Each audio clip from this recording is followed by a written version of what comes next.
Bertemu lagi bersama saya Debra Zuan di kelas sore Instagram Live ID Talent. Tentunya kita hadir setiap minggu, setiap hari Jumat jam setengah 4. Kita akan ngobrol-ngobrol dengan figur-figur yang inspiratif, yang selalu memberikan kita banyak sekali ilmu pengetahuan, banyak memberi kita referensi, pengalaman, dan masih banyak hal. Dan di hari ini kita akan diskusi bersama siapa lagi kalau bukan Ibu seorang dosen yang juga punya banyak prestasi, punya banyak pengalaman, kemudian juga punya putra-putri yang sangat luar biasa inspiratifnya. Kita hari ini akan diskusi bersama Ibu Lia Yuldinawati. Beliau adalah Direktur Strategis dan juga Kerjasama International Office Telkom University. Kita akan ngobrol-ngobrol lebih dalam nantinya. Dan buat teman-teman semuanya yang pengen bergabung, yang ingin bertanya-tanya, langsung saja kirim pertanyaan kalian di kolom komentar. Dan kalian juga bisa memanfaatkan fitur Q&A untuk memberikan pertanyaan untuk Bu Lia pastinya ya. Dan sambil menunggu teman-teman semuanya untuk bergabung, untuk join, jangan lupa juga di minggu depan masih ada kelas sore lagi. Kira-kira siapa ya bintang tamunya? Makanya pantengin terus Instagram ID Talent. Dan gak cuma di Instagram, banyak sekali wadah-wadah yang bisa kalian dapatkan untuk mencari informasi tentang perkembangan karir, kemudian eksplor potensi, mengetahui juga mungkin lowongan pekerjaan yang bisa kalian dapatkan. Makanya langsung terus pantau Instagram @id_talent. Dan ini Bu Lia sudah bergabung dengan kita semuanya. Zuan tentunya akan mengikuti dan juga mengajak semuanya untuk bertanya-tanya di fitur komentar ya. Nah, selamat sore Ibu Lia. Sore Debra, apa kabar? Baik Bu Lia. Bu Lia sendiri gimana Bu kabarnya? Sehat-sehat ya Bu? Alhamdulillah sehat.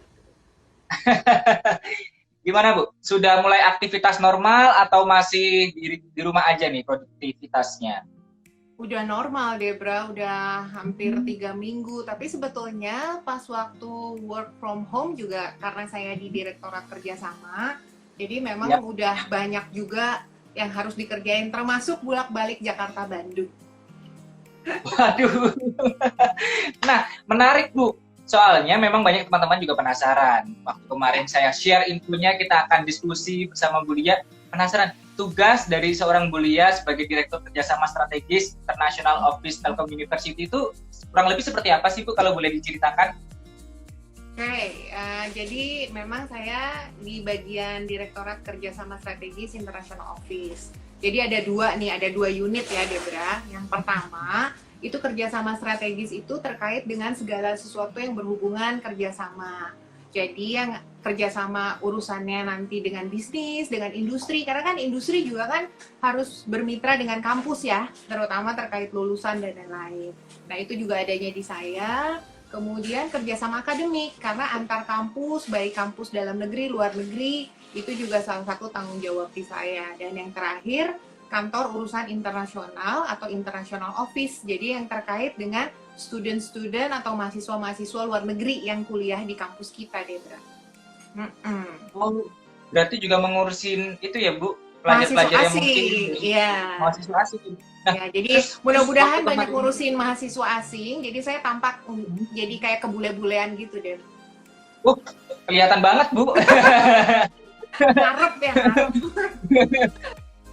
Bu, tapi saya juga penasaran nih. Kan soalnya Ibu kan juga care banget dan juga mengurusin tadi mahasiswa asing. Terus kemarin ketika kondisinya harus work from home, belajar dari rumah juga, kemudian kan mahasiswa asing juga mungkin ada keperluan yang dia mengharuskan untuk bolak-balik Indo dan ke negara asalnya seperti itu. Bagaimana Bu? Ya, jadi yang menariknya sebetulnya dengan kita sekarang terkena wabah COVID-19, itu kan aturannya macam-macam, Deb. Jadi aturan Indonesia mungkin tidak akan sama dengan aturan di negara lain. Nah, kemarin tuh ada beberapa mahasiswa asing yang mengharuskan siswanya pulang. Jadi ada beberapa negara yang mengharuskan siswanya pulang, jadi kita harus nganterin tuh. Harus nganterin tuh dalam artian dari Bandung, karena saya di Bandung ya Debra ya. Jadi dari Bandung kita harus bawa ke bandara, mengantarkan dia pulang. Dan siswa itu belum boleh kembali sekarang, jadi mereka masih ada di negaranya. Tapi ada juga siswa yang sekarang masih ada di kampus, karena justru negaranya belum memperbolehkan pulang. Karena kondisinya di sana termasuk yang terdampak parah. Jadi justru negaranya menganggap bahwa lebih aman jika siswa tersebut masih di dormitori dan ada di Indonesia. Jadi masih ada juga kita siswa di sini. Oh, begitu Bu. Terus terkait pembelajarannya sendiri masih aktif atau memang ya semuanya via daring seperti itu Bu? Kalau pembelajaran semua sudah daring. Jadi memang sejak 4 bulan lalu kan semua sudah otomatis daring. Sekarang pembelajaran sudah selesai dan kemungkinan juga dengan aturan dari Pak Menteri kemarin dan aturan bersama dari 4 kementerian yang YouTube-nya mungkin kita tonton bareng ya kemarin itu ya menyatakan bahwa memang kemungkinan besar sampai akhir tahun juga masih berjalan secara daring. Oh, baik-baik. Nah, Bu, saya penasaran nih, Bu. Kali aja nanti, ini kan yang nonton nggak cuman yang sudah berkuliah, tapi banyak yang sedang mencari kampus, seperti itu. Boleh, Bu, diceritakan proses pembelajaran yang ada di Telkom University mungkin, baik sebelum pandemi, bahkan ada inovasi mungkin nih setelah pandemi ini, kayak bau-baunya udah virtual banget, digital banget nih Telkom University. Baik, makasih ya Debra. Jadi buat teman-teman yang join hari ini, yang mau kuliah, mikirin nanti mau kuliah kemana gitu ya. Terus yang lagi berpikir nasibnya dibawa kemana dengan sistem perkuliahan gitu ya. Jadi memang kalau sebelum ada pandemik ini, hampir sama dengan kampus lain, bahwa kita tatap muka, anak-anak datang ke kampus 1 semester, kita boleh ngobrol, seneng-seneng gitu ya, bercandaan, peluk-pelukan gitu kan. Yang menyenangkan dari dunia kampus adalah ngumpul di kantin, jalan-jalan, ngobrol bareng gitu ya, kuliah bareng, nyari kelas bareng. Nah, tetapi pas di awal Januari, Februari dengan kondisi pandemi, terus akhirnya itu menjadi satu keputusan bersama oleh pemerintah bahwa kita harus men-stop segala sesuatunya, akhirnya kita kuliahnya betul-betul tidak ada tatap muka. Tatap mukanya via online. Tetapi yang menguntungkan buat kita bahwa memang di tahun lalu Telkom University sudah menyatakan kampus merdeka. Jadi kita memang sudah menjadi yang pertama menyatakan kampus yang siap untuk melakukan pembelajaran jarak jauh salah satunya dan siap berkontribusi dengan industri itu di tahun lalu. Dan kebetulan lagi kampus kita sudah mempersiapkan yang namanya pembelajaran jarak jauh itu dari tahun lalu, Dev. Jadi dari tahun lalu kita sudah mempersiapkan bridging gitu ya. Bahkan kami tuh punya studio di mana ada 14 studio, yang studio itu dipakai untuk dosen-dosen mempersiapkan materi perkuliahan online. Nah, itu perkuliahan itu materinya udah ada kurang lebihnya yang dipersiapkan sekitar 1.000, Debra. Jadi semua mata kuliah yang distudiokan itu akan menjadi materi yang didelivery secara online. Nah, alhamdulillahnya kami sudah mempersiapkan itu, walaupun materinya belum full selesai ya. Tetapi materi-materi sebagian sudah dipersiapkan secara online. Jadi kurang lebihnya secara online kita sudah siap untuk melakukan itu. Dan itu masuk di dalam sistemnya kita. Kita kan punya sistem masuk ya. Jadi akun, mahasiswa punya akun, saya punya akun gitu. Nah, di dalam akun itu sudah ada sistem pembelajaran online. Wow, keren banget. Jadi memang sebelum adanya COVID pun, baik bagaimanapun kondisinya yang terjadi di masa depan, istilahnya juga Telkom University sudah mempersiapkan hal itu jauh-jauh sebelumnya ya Bu ya? Betul banget. Kalau kesulitannya untuk membuat materi online seperti itu bagaimana Bu? Kan tadi kan diceritakan ada studio yang memang khusus untuk Bapak Ibu dosen membuat materi, kemudian istilahnya produksi konten lah kayak ala-ala content creator. Tergantung sudut pandang sih ya. Jadi kalau mau dianggap itu jadi tantangan ya jadi tantangan. Kalau dianggap itu sesuatu hal yang menarik ya jadi yang menarik gitu. Kalau buat saya sendiri kebetulan saya salah satu yang sebetulnya belum membuat konten, tetapi saya sudah menggunakan studio untuk beberapa short konten gitu ya. Nah, itu menarik. Jadi kayak kita punya green screen, bener-bener studio bener gitu, Dep, gitu ya. Jadi ruangan kedap suara, ada operator, terus kemudian ada layar. Jadi benar-benar kayak kita datang ke TV, ke channel TV, ke studio TV gitu ya. Dan kita dan punya make up artist deh. Jadi yang mau syuting itu touch up dulu, nggak kayak sekarang nih. Saya lagi di rumah gitu. Ini benar-benar touch up gitu ya. Jadi Bu Lia siap untuk mengisi konten dengan tampilan yang sempurna lah istilahnya begitu. Nah itu menarik Jadi banget. memang Bapak Ibu gurunya juga nggak kalah sama konten creator yang mungkin sudah terkenal di YouTube gitu ya, YouTuber. Betul, betul. Jadi memang dosen-dosen dipersiapkan bukan hanya kemarin tuh saya ngikutin yang Bang Putra tuh. Bang Putra kan menyampaikan kalau kuliah online tuh bukan memindahkan dari yang tatap muka ke online karena memang kita harus benar-benar nyiapin gitu ya. Nyiapin dengan metode yang berbeda. Kurikulum mungkin bisa sama, tetapi cara penyampaian kan berbeda deh.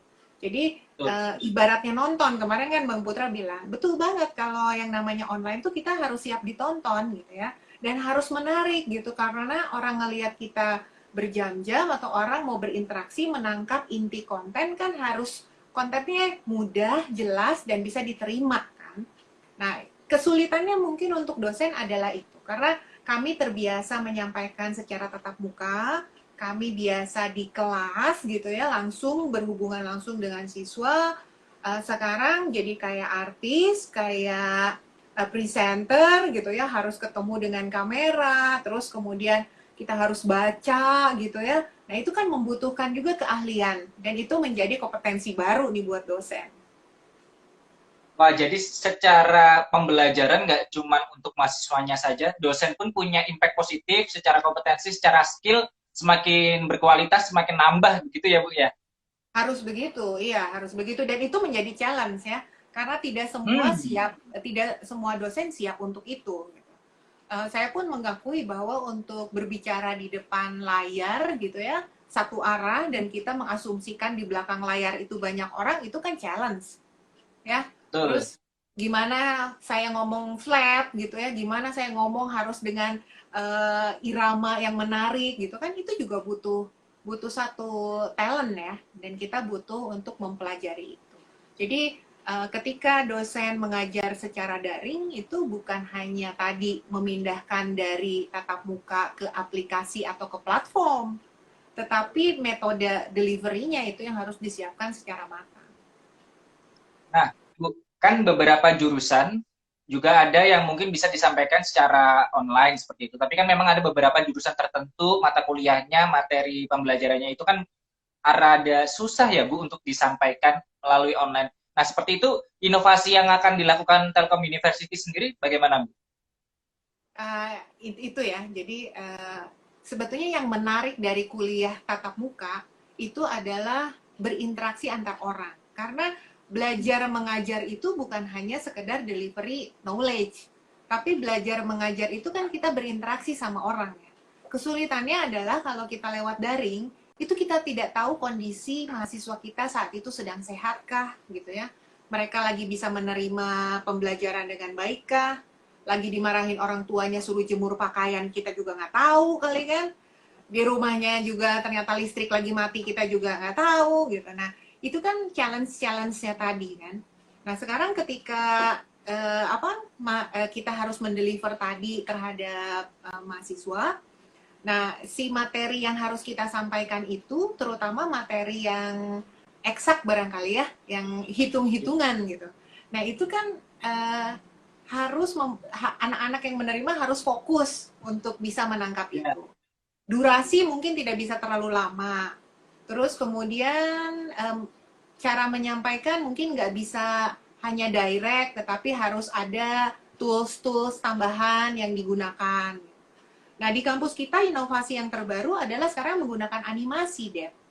Jadi wow, beberapa, iya karena Deb gini kan, dosen-dosen juga mungkin ada yang kena ini ya PSBB kan, dia kan nggak bisa ya, datang ke kampus karena kan tadi saya bilang studionya ada di kampus, kita kan nggak bisa datang ke kampus, apalagi dosen-dosen yang ternyata dia harus kembali misalkan ke kota asalnya dan tidak domisilinya di Bandung. Jadi kita pakai animasi, Deb. Jadi di si dosen-dosen itu merekam suaranya atau merekam kontennya, nanti kemudian kami ada tim editing. Tim editing itu nanti ditambahkan dengan animasi-animasi sehingga membuat siswa menjadi lebih tertarik untuk belajar. menarik sekali loh Bu, itu animasi jarang kan, biasanya cuma teks, sekedar kayak motion grafik gitu-gitu aja Bu. Tapi kan kalau dibentuk animasi kan jauh lebih mungkin untuk teman-teman yang punya karakter visual seperti itu kan jauh lebih mudah untuk menangkap materinya ya Bu. Ya, karena di kami tuh ada, jadi memang dosen mempersiapkan kontennya, karena dia harus bertanggung jawab terhadap kontennya. Dia harus bertanggung jawab terhadap kurikulum yang dibawakan, karena ada aturan terhadap kurikulum dan lain-lain. Tetapi tidak semua dosen itu siap sebetulnya untuk menyampaikan dan mempunyai kemampuan untuk animasi, misalkannya, terus kemudian dia punya tools yang nggak komplit. Cuman alhamdulillahnya di Telkom University kami punya Selo namanya. Jadi Center Learning Online ya. Jadi di Selo itu adalah sistem semua pembelajaran online, termasuk inovasi-inovasi pembelajaran online itu dibuat di sana. Jadi saya punya rekan, dia direktur yang terkait dengan pembelajaran secara daring dan pasca sarjana, beliaulah yang sebetulnya bertanggung jawab untuk membuat konten-konten tersebut. Nah, direktorat itu sekarang load-nya lagi lumayan nih, karena harus beres di bulan besok. Nanti kan Agustus September kita udah mulai semester baru. Nah, menarik Bu. Seperti mungkin kan kemarin saya ngobrol dengan Bang Putra, diskusi antara SGPR dan juga Kemendikbud kan sedang mempersiapkan kurikulum PJJ untuk tahun ajaran baru. Dari Telkom University sendiri, untuk tahun ajaran baru nanti Bu, di habis ini kurang lebih kan biasanya masuk Agustus atau September kan ya Bu ya? Ya, Nah itu, kayaknya kemungkinan sekarang mundur ya, September oh, pertengahan berarti. gitu Bu. Ya, Oh iya iya kayaknya iya. ya, melihat kondisi saat Hmm. ini. Berarti nanti sistem yang memang dijalankan juga semuanya akan dilakukan secara virtual. Mungkin nanti materinya juga akan diberikan oleh dosen, kemudian diarahkan lagi ke mahasiswa semuanya gitu Bu. Ya, jadi sekarang justru ini adalah masa-masa kami dosen untuk mempersiapkan itu secara online. Jadi yang belum mempunyai konten online itu harus disiapkan sekarang. Itu sampai dengan kurang lebih bulan depan untuk mempersiapkan segala kemungkinan di semester besok jika harus berjalan full secara daring. Oke, menarik Bu. Ini memang keren banget. Saya tertarik sama Selo, Center Learning Online tadi yang dimiliki Telkom Ya, University. Apa yang membedakan Selo dengan mungkin platform-platform edukasi yang lainnya, Bu? oke. Jadi kalau Selo itu kan sebetulnya dia senternya, dia direktoratnya, dia unitnya ya untuk membuat itu. Oh, begitu. Nah, yang menarik adalah kami tuh punya sistem SSO ya. Jadi kita kan siswa punya akun, dosen punya akun. Kalau kita datang ke kampus, seluruh aktivitas kita itu masuk di dalam eh, satu platform yang sama. Kalau kita nyebutnya Igrasias gitu. Nah, nanti di dalam Igrasias itu macam-macam tuh deh, mau ngecek kehadiran, terus mau ngecek jadwal kuliah, mau ngecek perkembangan nilai. Nah, sampai salah satunya adalah pembelajaran online. Yang sedang dipersiapkan oleh kita adalah sistem pembelajaran online melalui Center Learning Online ini, gitu ya. Isinya adalah yang membedakan itu bukan memindahkan konten kita on-site, artinya dosen punya PPT, terus kita buka platform apapun, mau Zoom kayak Google Meet atau apapun, terus slide-nya dipindahin gitu aja. Bukan begitu deh. Itu adalah sebetulnya memindahkan on-site ke online, tapi tidak ada persiapan perubahan secara daringnya, tidak ada. Nah, kita betul-betul memindahkan itu menjadi satu sistem di mana nanti ada dua sebetulnya yang ditawarkan. Kalau Debra tahu ada yang disebut dengan sinkronos dan asinkronos gitu. Oh, Ya, ya, jadi sinkronos itu adalah sistemnya video conference, tetapi dia bisa real time gitu ya. Jadi orang bisa ngelihat langsung dan pada saat itu kayak gini nih. Ini kan langsung ya dan saya kasih materi. Saat ini pembelajaran masih sangat sinkronos. Jadi yang tadi pindahin aja ke medianya, ke platform Zoom kah, ke Google Meet, ke Google yang lain-lain lah ya gitu. Itu sinkronos. Tetapi yang disiapkan oleh Telkom University itu adalah asinkronos.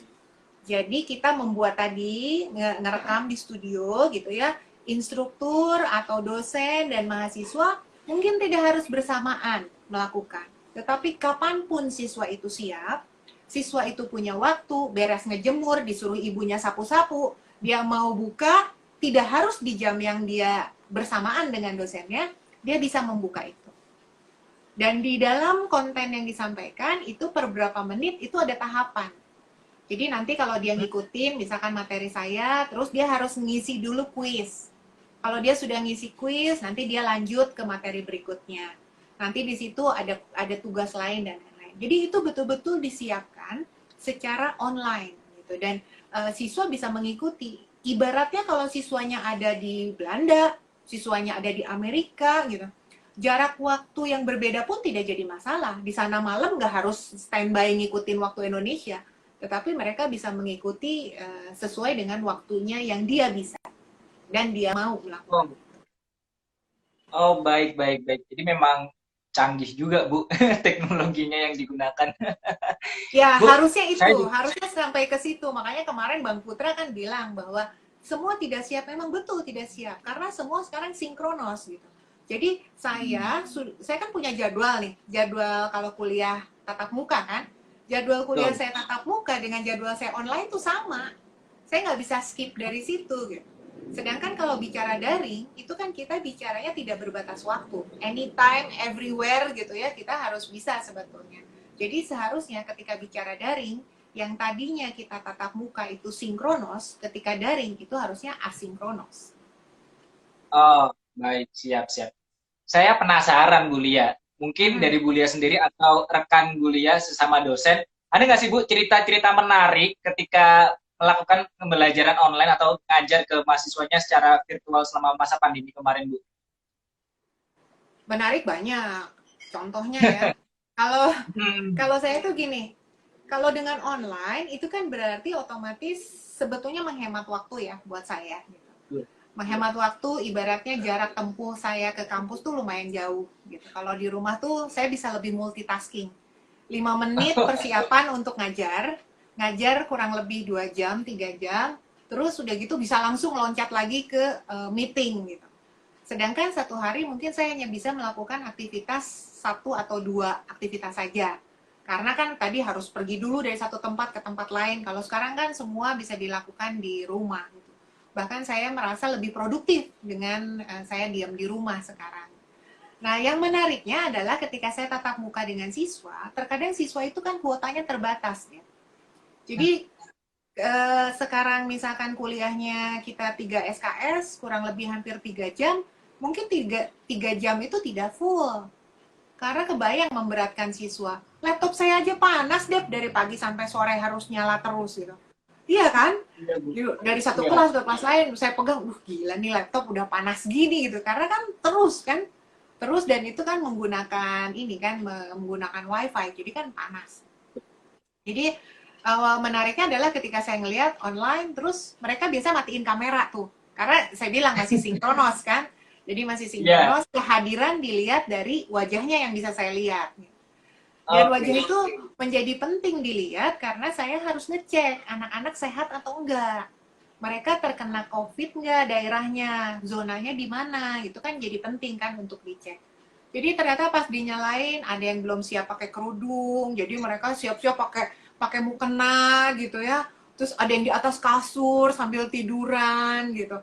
Jadi di awal tuh saya sempat kaget juga, loh, ini anak-anak ada yang di jalan, ada yang, Bu maaf ya saya lagi nganter mama ke kantor. Nah, jadi dia sambil nyetir. Jadi di berikutnya baru kita tentuin aturan. Aturan pun sambil berjalan tuh. Oke, walaupun kita online, tapi kalau bisa semua standby di rumah, berpakaian rapi gitu ya. Terus duduk, jangan sampai nanti ada yang megang guling, megang bantal, biar kita bisa fokus.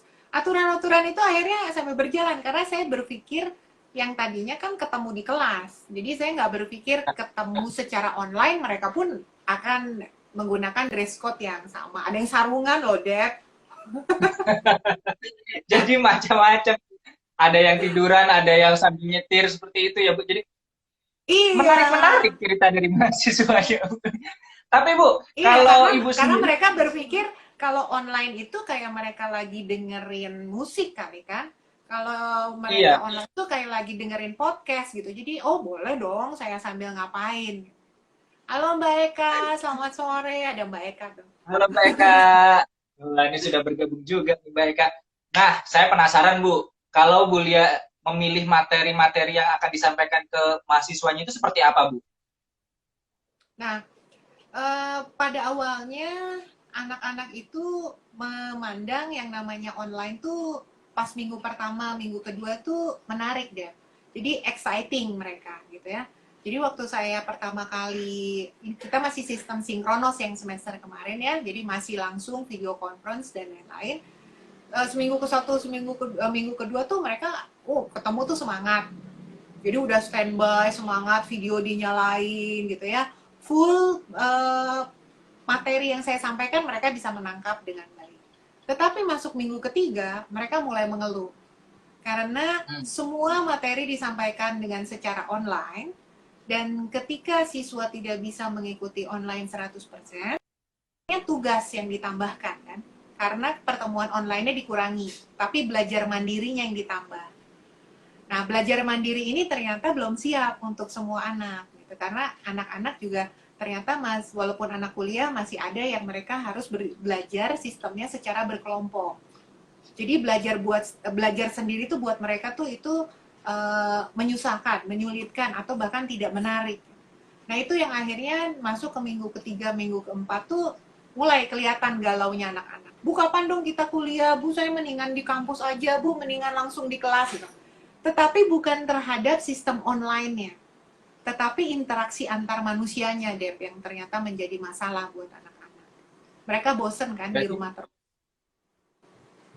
apakah nanti itu menjadi salah satu kesulitan dari Bulia sendiri dalam menyusun materi-materi perkuliahan, Bu? Kalau materi sih sebetulnya sepertinya nggak jadi masalah ya, tetapi sistemnya deh. Karena kalau kita online, itu menurut hasil kemarin evaluasi satu semester ya, itu memang nggak bisa mereka sistemnya satu arah. Jadi mereka cuma dengerin gitu ya, terus saya yang ngomong gitu ya. Ya akhirnya ada yang matiin kamera, terus mereka tiduran lah. Ada yang matiin kamera mereka sambil masak mie kali di dapur gitu. Itu nggak berjalan dengan baik. Jadi yang harus dilakukan adalah sebetulnya sharing. Jadi sangat personal gitu. Online itu sangat personal. Walaupun saya punya 40 siswa, tetapi 3 jam itu harus saya bagi. Betul-betul interaksi dengan mereka satu demi satu. Jadi waktunya barangkali hampir 3 jam gitu ya. Waktunya kurang lebih misalkan 2 jam lebih, tetapi memang saya harus bertanya satu-satu. Saya ngobrol sama Debra gitu ya, saya tanya sama Debra, nanti continue dengan yang lain. Jadi sifatnya lebih coaching gitu, sifatnya lebih mentoring, bukan teaching. Kalau kemarin di Oke. kelas kita teaching gitu. Kalau online itu networking gitu. Kalau memang mau teaching pakai asinkronos tadi, Deb. Kita rekam, kapanpun dia bisa, ya udah gitu. Baru kita anak-anak itu bisa belajar kapan. Nah, menarik Bu. Ini juga ada titipan pertanyaan dari Mbak Eka. Bulia mengatasi bosan dan kebutuhan interaksi seperti apa strateginya?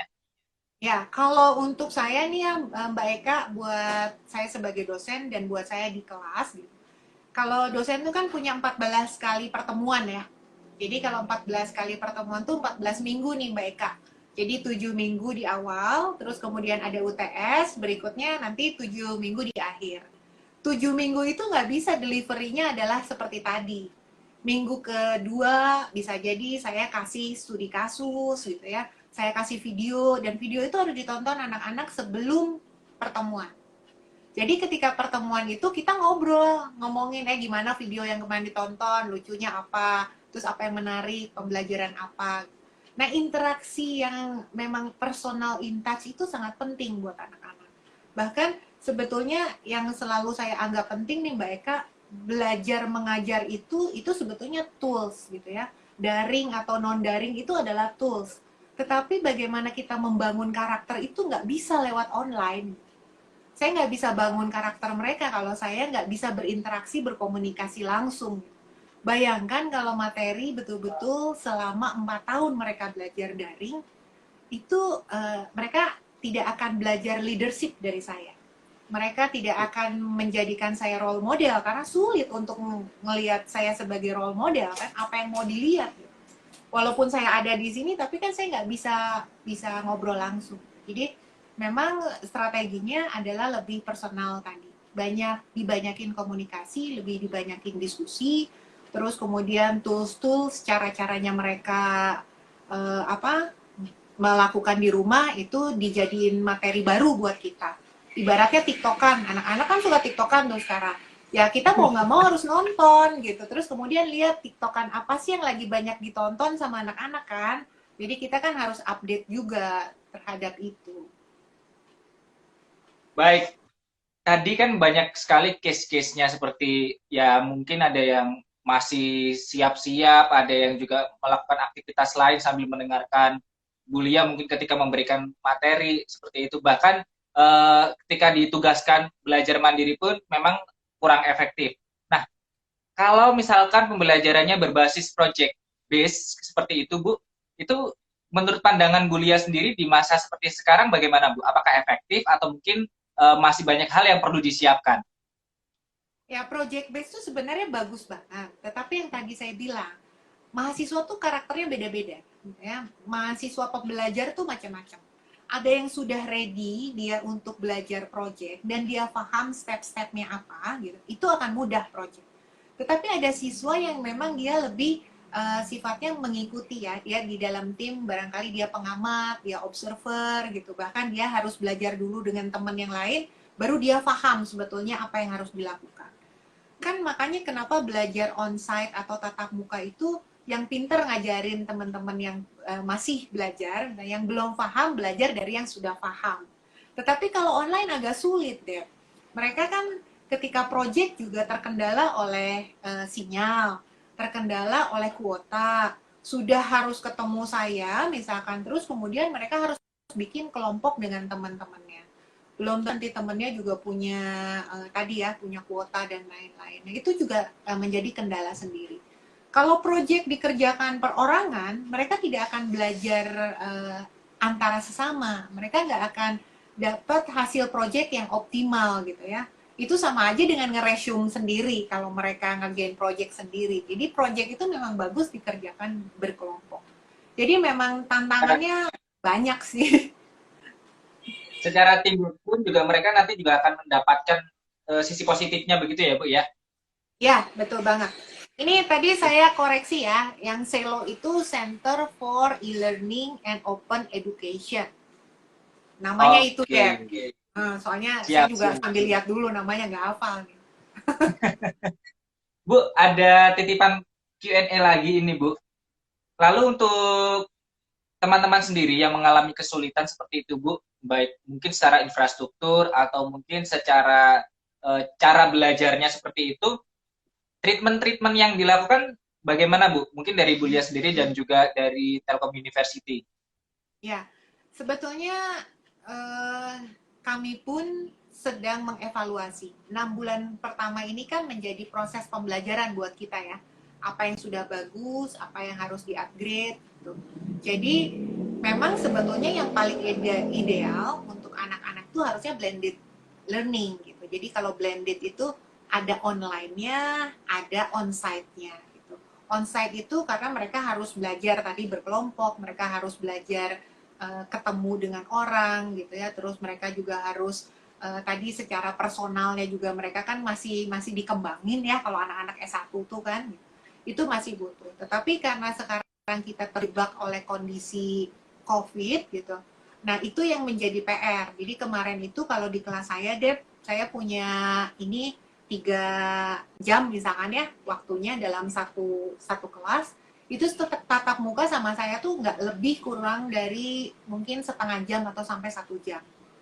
Nah, 2 jamnya itu digunakan oleh anak-anak, itu ada yang disebut dengan, kalau di medianya, kalau pakai ini ya, kalau saya sebutin platformnya, misalnya pakai Zoom, itu kan ada kelompok kan, kelompok secara dipecah.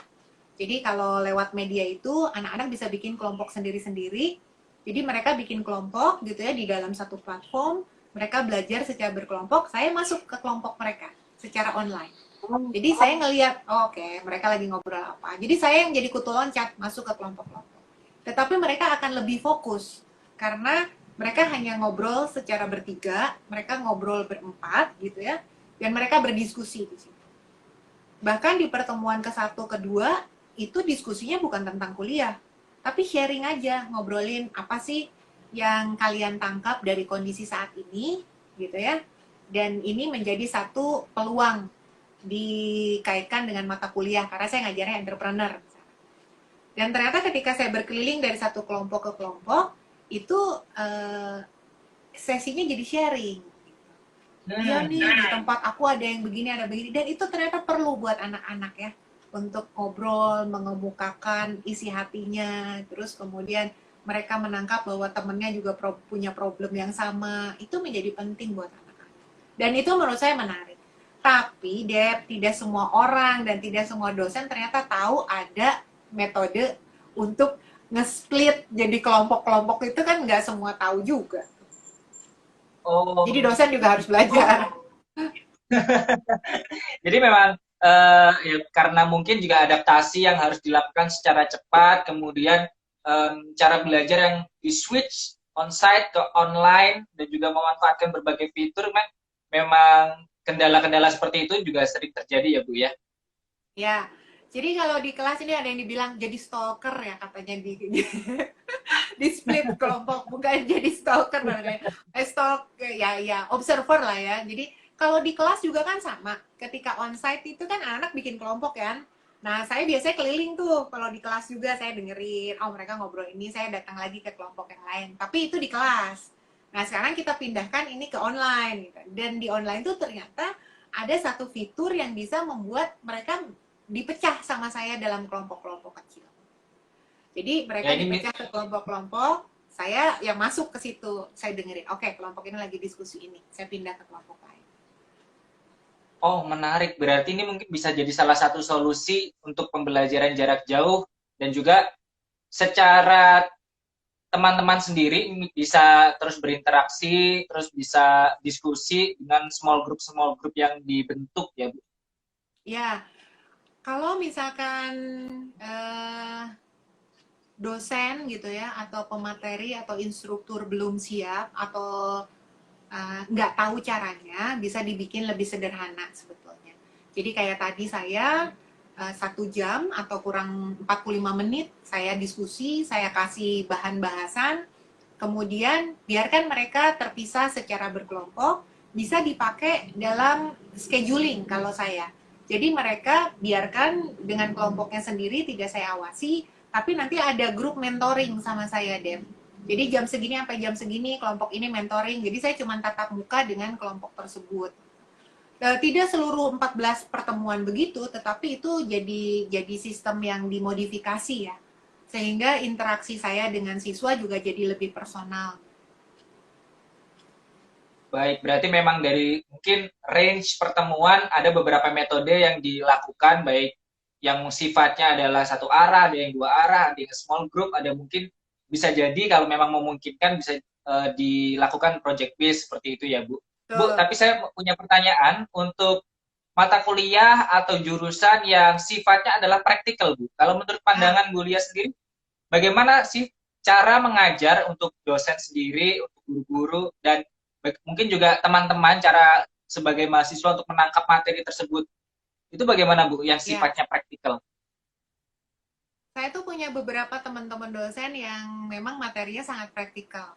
Jadi memang dosen-dosen ini yang ngemodalin istilahnya, Det. Jadi mau nggak mau mereka bikin kayak apa yang board gitu ya. Misalnya paling gampang kan bikin papan tulis. Yang canggihnya kan dia pakai pen tablet gitu. Dia bisa nulis di dinding segala macam. Itu ada loh dosen yang sampai ngemodalin itu. Terus dia bikin layar hijau gitu ya. Jadi di belakangnya itu dia nulis, tapi jadinya muncul di apa di slide-nya teman-teman gitu ya. Oh, Itu lebih bisa ditangkap. Jadi diajari kayak di kelas aja, bener-bener ngajarin, terus si dosen betul-betul memandu gitu ya. Jadi baratnya kayak mata kuliah statistik, misalnya metodologi penelitian gitulah, mata kuliah memang betul-betul sangat praktikal. Terus kemudian di kampus juga ada beberapa lab. Nah, ini juga memang agak sulit, Deb. Karena kalau lab itu anaknya harus di situ, anaknya harus mengerjakan sesuatu kan ya. Terus kemudian dosen dan asisten lab juga ada di situ. Nah, yang terkendala kemarin kurang lebihnya hampir 6 bulan, memang salah satunya adalah mata kuliah yang sifatnya lab. Gitu. Nah, akhirnya lab itu dipindahkan menjadi proyek atau makalah. Nah, ini yang sebetulnya masih menjadi problematika kita ya. Jadi bukan hanya Telkom University, Debra boleh bayangkan SMK itu labnya sangat banyak.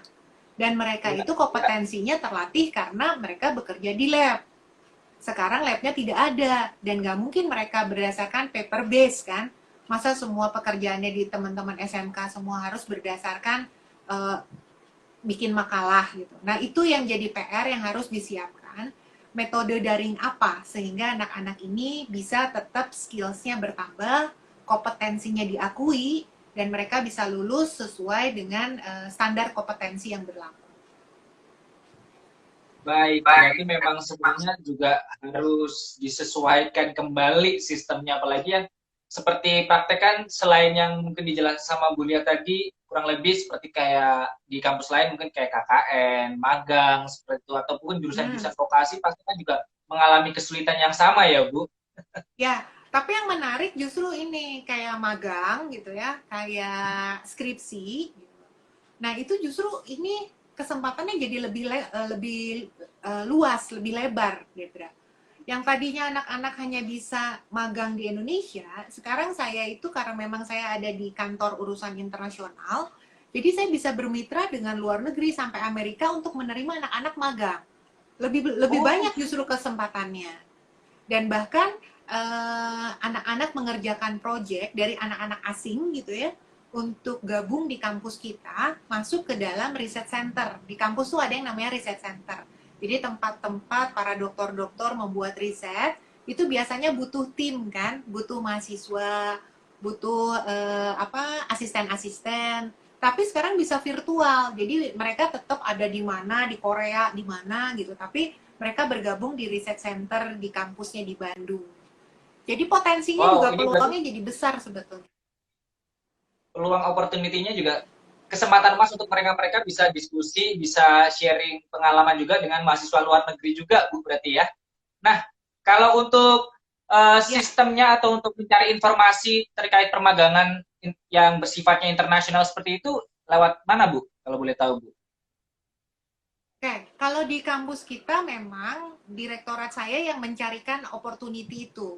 Jadi saya yang ketemu dengan kampus-kampus, saya yang kontak-kontak mereka gitu ya, menawarkan program-program dan menanyakan mereka bisa menerima berapa orang. Jadi kemarin juga saya kontak sama yang di Amerika, bahkan di Amerika itu satu company bisa nerima 4 sampai 5 orang. Company saya kecil, Lia, katanya saya paling cuma bisa nerima 3 orang. Tapi saya akan carikan teman-teman saya yang di sana. Justru yang selama ini mahasiswa Telkom University mungkin belum ada yang magang ke Amerika, sekarang malah terbuka penuh gitu. Mereka bisa bisa magang langsung di sana. Merdeka belajar tuh betul-betul terbukti lah kalau sekarang. Wow.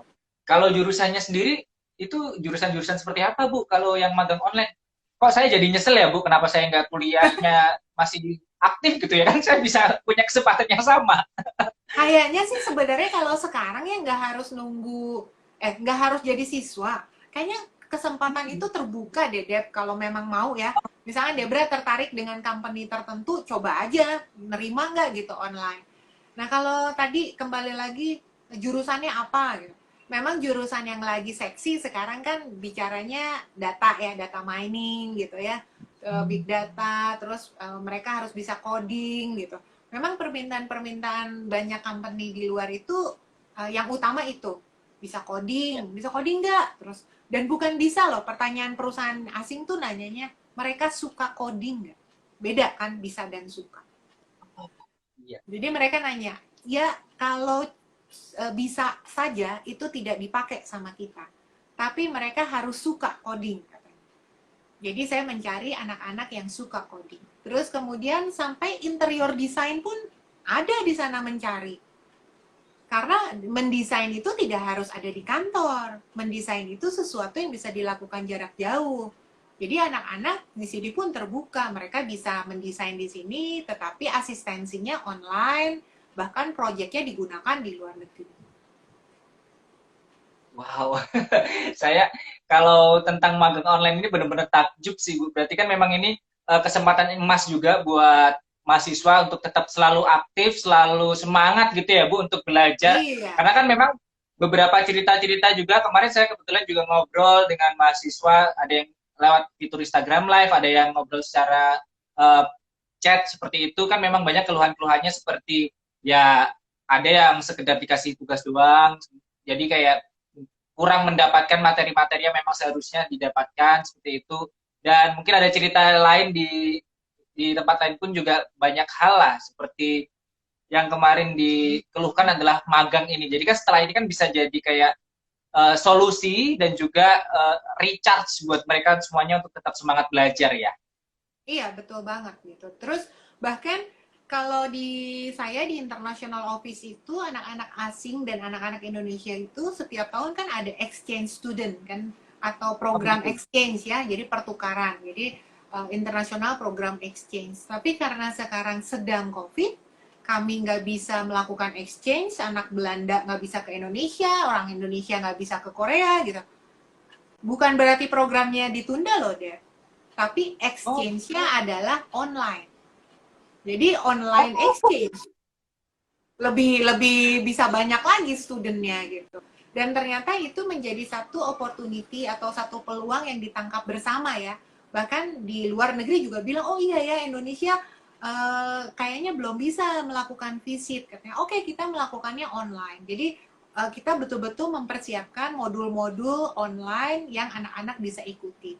Memang ada kekurangannya dalam artian apa ya, experience-nya mungkin kurang, tetapi tidak mengurangi makna ya. Jadi mereka tetap bisa belajar, mereka tetap bisa sharing dengan anak di sana, mereka tetap bisa mengetahui budaya yang ditampilkan secara virtual gitu. Jadi tergantung sudut pandang kalau saya bilang. Kalau kita menangkap pandemik ini sebagai satu bencana, ya sampai kapanpun kita akan terhalang oleh itu deh. Tapi kalau kita menangkap bahwa oke, ini kayaknya banyak hal baru nih yang bisa kita kerjain, dan ternyata itu terbuka lebar di depan. Banyak banget sebetulnya yang bisa dilakukan berbeda. Bu, ada titipan pertanyaan dari Bagas Ramadan. Terkait tadi Ya. kan dijelaskannya ada big data, kemudian data science dan sebagainya. Itu kan terkait dengan digitalisasi kayak gitu, Bu. Nah, apakah jurusan yang berkaitan yang diterima seperti itu hanya untuk yang bersifat digital atau semua jurusan berkesempatan untuk mendapatkan magang online ataupun program exchange seperti itu tadi, Bu? Nah, kebetulan itu kembali lagi sebetulnya ketika saya bertanya sama industri atau sama mitra di luar gitu ya. Ya. Ibaratnya kalau anak elektro itu mungkin dia tidak akan bicaranya dengan yang digitalisasi dalam kaitannya mereka misalkan tadi ya coding dan lain-lain. Tapi mereka banyak banget anak elektro itu yang dimintakan oleh industri untuk membantu di project.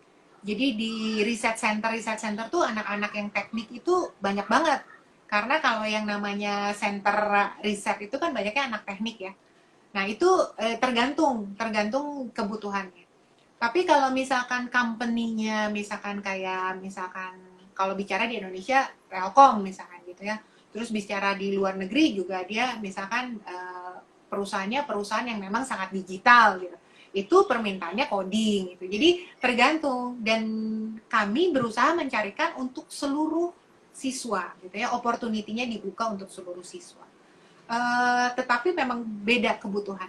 Jadi nanti akan ada yang membantu di riset, akan ada yang membantu di proyek, misalkan tugas administrasi yang dilakukan jarak jauh itu ada. Gitu. Tetapi ada juga yang misalkan diminta untuk bikin aplikasi itu ada gitu. Jadi tergantung dari permintaan industri. Ya nggak usah Oke, takut. berarti Menurut saya punya kemampuan apapun, coba aja tawarin dan cari sebetulnya perusahaan yang relevan ya sama kompetensinya kita. dan ketika mereka semuanya belajar, setidaknya mau belajar tentang digital, itu akan berdampak positif sendiri ya untuk masing-masing mahasiswanya, Bu. Oh, betul. Ya, kalau menurut saya sih tidak harus tadi semua. Kalau coding itu kan hanya salah satu bagian yang memang sekarang lagi tren ya. Tetapi yang disebut digital itu kita memang punya Luas. kompetensi dasar tentang digitalize saat ini. Nah, itu memang harus perlu. karena nggak mungkin kita akan terkoneksi secara online kalau konsep digitalize-nya aja kita nggak ngerti ya atau nggak paham, karena itu yang pasti pertama kali diminta oleh mereka. Baik, baik. Bu, saya jadi penasaran juga dan kebetulan ini ada titipan pertanyaan dari Rizky Ramadan. Mhm. Namanya sama Bu, tadi Bagus Ramadan di Rizky Ramadan. Dan juga ini pertanyaan yang sama dari Ciela Regina. Hmm. Untuk kolaborasi ataupun hubungan antara dosen dan juga mahasiswa, menurut Bu Lia sendiri, bagaimana caranya membangun chemistry itu, kolaborasinya, mungkin diskusinya itu biar lebih menarik, biar lebih dekat, mungkin kan juga dampak positifnya bisa semakin banyak ilmu yang di-sharingkan seperti itu, Bu. Ya itu sebetulnya kalau menurut saya kendala terbesar di dalam daring justru pertanyaan ini, gitu ya. Kalau online sih itu hanya tools, tools itu kita yang mengendalikan. Tetapi justru tadi interaksi dengan siswa, membangun chemistry sama siswa, saya mengenal dia secara personal, itu yang agak sulit ketika saya dibatasi oleh jarak, gitu ya. Ketika saya dibatasi oleh limit waktu yang 30 menit, gitu, dan saya punya 50 siswa di situ. Tapi kalau di kelas itu saya ngobrol, saya bercanda tuh bisa lebih, karena sinyal kita kan untuk ngecek 50 orang di depan gampang kan. Tapi untuk ngecek 50 orang di layar tuh sulit gitu. Nah, ini yang jadi tantangan. Jadi kalau gimana sih cara membangun chemistry? Saya sih berharap sebenarnya pandemik ini tetap segera berakhir gitu ya. Saya bisa ketemu dengan siswa, saya mengenal awal dulu siswa dengan tatap muka, sesudah itu dilakukan online, itu akan sangat mudah buat saya membangun hubungan yang baik dengan siswa. Tapi kalaupun sekarang pahit-pahitnya harus online, memang yang tadi deh, 1-2 pertemuan itu saya membangun chemistry dulu, ibaratnya kayak saya kenalan sama teman, karena menurut saya sama mahasiswa tuh bermitra ya. Kadang-kadang saya bercandaannya apa? Mungkin berlebihan gitu. Kalau di kelas tuh anak-anak suka, yang utama dari saya tuh mungkin bercandanya bukan materinya gitu. Materi tuh sekunder gitu kali ya. Tapi ngobrol bercandanya itu yang utama menurut saya. Karena belajar atau anak-anak mencari materi sendiri itu bisa. Tetapi yang sulit itu adalah keterbukaan sama dosen. Jadi saya sulitnya apa, saya nggak bisanya di sisi yang mana gitu ya. Bu, saya ini nggak ngerti. Itu belum tentu loh semua siswa mau ngomong itu. Kalau mereka takut kan saya tanya, kamu ngerti? Iya Bu, saya ngerti gitu. Padahal di belakang nol besar. Dan belajar daring itu ternyata lebih banyak anak-anak tidak paham dibanding pahamnya. Karena Hmm. ya karena mereka sulit untuk bertanya, waktu menjadi sangat terbatas kan. Semua terhitung gitu ya. Jadi detik demi detik tuh seakan-akan lari-lari sama kuota gitu kan. Jadi mereka juga males nanya, udah cepet-cepet takut kuotanya habis. Nah, itu yang membuat rumit menurut saya. Jadi memang tadi membangun chemistry sama anak-anak tuh jadikan metode daring ini sebagai metode berkomunikasi dua arah, bukan satu arah. Kemudian di kelas itu dibiasakan untuk ngobrol kayak gini gitu. Jadi kalau saya ngelihat layarnya banyak, saya suka sebutin, kamu misalnya Debra, ayo jangan diam aja. Apa sih tadi yang kamu dengar dari saya? Ayo, oh, apa ya Bu gitu. Nah itu saya tuh suka dicek satu-satu gitu ya. Tapi bukan buat ngetes, tapi biar saya punya interaksi aja sama anak-anak. Dan jawaban-jawaban lucu Ah, itu kan membuat saya lebih tektok ya sama anak-anak, jadi seru gitu. Gitu barangkali ya. menarik, menarik. Aduh, memang kalau dibilang ini kan juga istilahnya dosen dan juga mahasiswanya ini juga mengalami hubungan long distance relationship ya Bu. Jadi Iya, iya kalau kata benar orang-orang banget. LDR itu susah ya, memang ini susahnya ya gitu. Menarik Bu, 1 jam kita nggak kerasa sudah diskusi, sudah cerita-cerita juga tentang situasi mengajar secara online. Mungkin closing statement dari Ibu sendiri untuk memberikan semangat bagi Bapak Ibu dosen sesama apa yang juga memberikan ilmu untuk mahasiswa dan juga memberikan semangat juga untuk mahasiswa, Bu. Silakan Bu Lia. Oke, buat Debra, buat calon mahasiswa, buat orang tua gitu ya, buat teman-teman dosen, kalau saya itu selalu bilang belajar dan mengajar gitu ya. Ada satu sisi saya belajar, ada satu sisi saya mengajar. Tetapi di kelas itu sebetulnya lebih banyak saya belajar. Proses daring itu adalah proses saya belajar. Anak-anak mungkin yang mengajarkan ke saya caranya bagaimana mengajar yang benar. Tetapi pada intinya di dalam kelas itu atau belajar mengajar menurut saya cuma 3 nih, Dep. Mau jadi mahasiswa, mau jadi dosen tuh 3 yang paling penting. 3K bahkan kalau saya bilang. Diawali oleh Wow. kemauan gitu ya, karena semua harus punya kemauan dulu gitu ya untuk datang hadir tepat waktu dan fokus menangkap apa yang akan kita sampaikan. Yang kedua, kita harus punya kemampuan. Bukan hanya sekedar ngasih PPT, tapi kita punya kemampuan membangun komunikasi yang aktif dengan siswa. Dan yang ketiga, itu adalah keinginan gitu ya. Kemampuan punya, kemauan punya gitu. Tapi keinginan untuk terus belajar, keinginan untuk mengayomi, nurturingnya itu tuh harus ada. Karena kalau datang ke kelas dan itu hanya mengejar SKS dan tidak berkeinginan untuk membangun karakter siswa, itu akan sulit. Jadi harus punya kemauan, harus punya kemampuan, harus punya keinginan, dan pada intinya jangan berhenti untuk belajar dan untuk terus mengajar. Karena kalau kita berhenti, ya udah, itu akan selesai. Teruslah berbagi di setiap waktu, termasuk di dalam kelas. Itu barangkali, Debra. Terima kasih banyak Bu Lia, sehat-sehat selalu dan semangat terus Bu untuk mendidik generasi-generasi kita yang luar biasa ya Bu. Amin, amin. Makasih banyak ya, Deb. Terima kasih banyak, semoga sukses terus, selalu menginspirasi semua mahasiswa-mahasiswa, nggak cuma mahasiswanya Ibu, kita semua yang pengen belajar bersama untuk ya tentunya talenta Indonesia biar semakin berkualitas, biar semakin bisa bermanfaat untuk bangsa dan negara pastinya. Amin, amin. Makasih banyak Terima buat kasih. Debra dan ID Talent. Terima Assalamualaikum. kasih sekali lagi. Assalamualaikum, waalaikumsalam. Sampai ketemu lagi, Bu Lia. Ya, mangga. Terima kasih untuk teman-teman semuanya yang sudah bergabung di Instagram Live kelas sore.